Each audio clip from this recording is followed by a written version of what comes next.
বিরিয়ানির ঢাকনা যখন খুলছি তখনই সবাই বুঝে গেছে যে বিরিয়ানিটা খুবই মজার হয়েছে। আসলে কালার আর গ্রানই বলে দিচ্ছে বিরিয়ানির স্বাদ। সত্যি খুবই মজার হয়েছিল। সবার খাওয়া দেখি আমি বুঝে গেছি, আমারও মনটা ভালো হয়ে গেল। এদিকে বিরিয়ানি রান্নার জন্য আমি সব কিছুই রেডি করে নিয়েছি। হ্যালো, আসসালামু আলাইকুম এভরিওয়ান, ওয়েলকাম জানাচ্ছি আমার কিচেনে।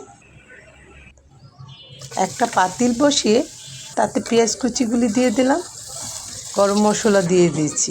পেঁয়াজগুলি ব্রাউন হয়ে এলে আমি আদা রসুন পেস্ট সহ মরিচ, টমেটো সস আর সব রকমের বিরিয়ানি মশলা দিয়ে দিলাম। বিরিয়ানি মশলা বলতে ব্লেন্ডারে পেস্ট করা বাদাম, জৈত্রী, জায়ফল, জিরা সব কিছু একসাথে আমি ব্লেন্ড করে নিয়েছি।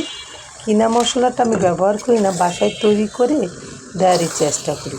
মশলাগুলি ভালোভাবে কষিয়ে ধুয়ে রাখা মাংসগুলি দিয়ে দিলাম, একটু নেড়ে চেড়ে টক দইটাও দিয়ে দিলাম। তারপর আমি লবণ দিতেই ভুলে গিয়েছিলাম, লবণটাও দিয়ে দিলাম।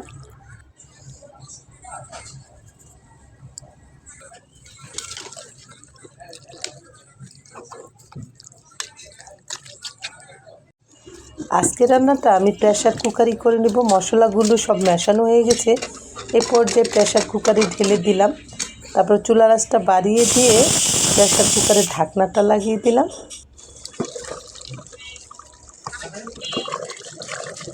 এই যে ঢাকনা খোলার পর পানি ছেড়ে দিয়েছে, এখন পানিটা টেনে আসলে আমি নামিয়ে নিতে পারব। অন্য একটা পাতিলে আবার ঢেলে দিলাম পানিটা টানার জন্য। পানিটা টেনে আসলেই মাংসটা রেডি হয়ে গেল। মাংস তো এমনিতে সিদ্ধ হয়ে গেছে। অন্য একটা প্যান বসিয়ে তাতে পরিমাণ মতো তেল দিয়ে গরম মশলা দিয়ে দিলাম,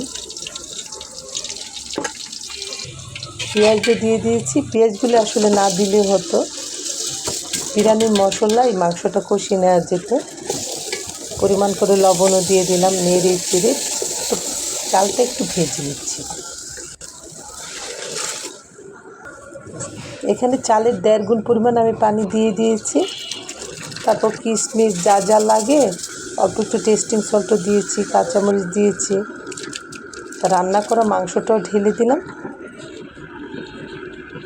এখানে আমি 1 কেজি পরিমাণ পোলাও চালের সাথে 1 কেজি পরিমাণ মাংস দিয়ে দিয়েছি।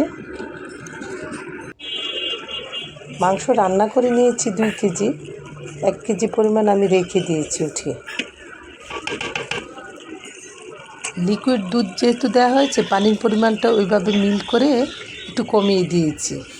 এই একদম পানি টেনে এসেছে। এই পর্যায়ে একটা ঢাকনা দিয়ে ঢেকে 25 মিনিটের জন্য দমে রেখে দিতে হবে, এয়ারটাইট করে। 25 মিনিট পর আমার বিরিয়ানির এই অবস্থা। বিরিয়ানি পুরোপুরি সিদ্ধ হয়ে গেছে, আর ঢাকনা খোলার সাথে সাথেই সুন্দর একটা গ্রান এসে নাকে এসে লাগছে।